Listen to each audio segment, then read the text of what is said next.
What's up guys, today is going to be a little bit of a different video than usual. As some of you may have noticed from watching my gameplay footage, here at Adelaide Nerf Wars, we allow players to use a sword or shield if they choose to do so. We have some very strict rules in place to make that balanced, and I'll explain those in a minute. I'm also going to build my own sword in this video and show you a shield that I've already built. Let's get to it. First up, balancing shields. We have some weapon restrictions for shield users. First of all, they're allowed to use a melee weapon. It's not allowed to be too hard, otherwise you may injure players. So something made of a pool noodle or something made by Nerf themselves is generally considered safe. And for the sake of balance, we only allow shield users to use a pistol, which cannot be mag fed. And this generally leads players to use cylinder or smart AR blasters, such as this messenger I've got here. For obvious reasons, we don't allow strifes or any flywheel blasters at all to be used by shield users.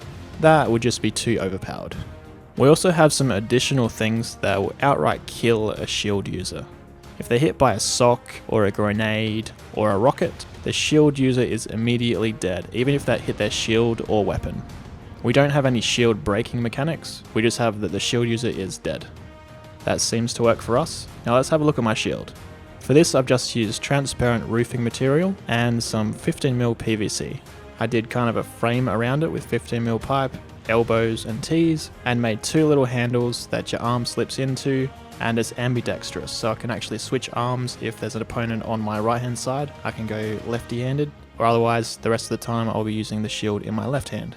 If you're planning on copying this design, I'd actually use two elbows in these two spots here. I ran out of elbows, so I just cut some T's with an angle grinder. Okay, let's get on to making my sword.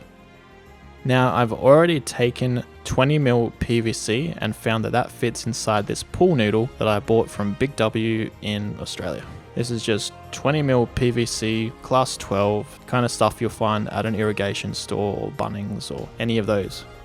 I've PVC cement glued an 80cm blade, I guess you'd call it, into this PVC cross, as well as two crossbars on either side and a hilt. Now if you go without the crossbars, this is very simple to make. You don't even need any glue.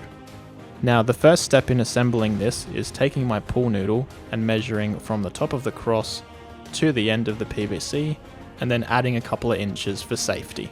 You don't want to ever have that PVC hit someone and potentially stab into them, so always allow a little extra foam.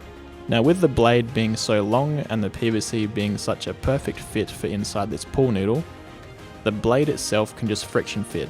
You don't need any glue or anything, it'll just never come off. It was actually very difficult to twist it on, it took a few minutes.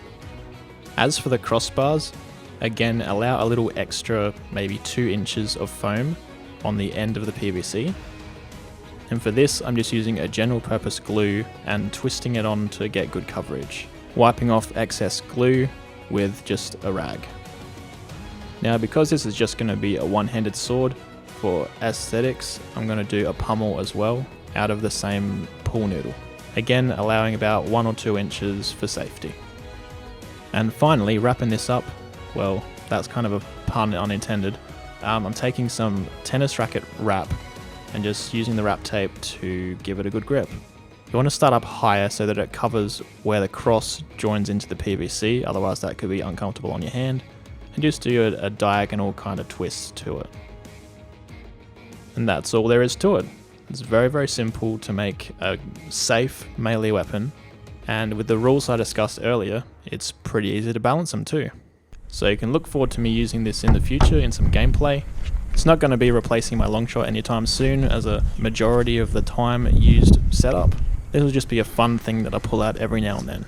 Let me know in the comments what you think of melee or shields in Nerf Wars, and do you think these rules help balance it? As always, thank you for watching guys.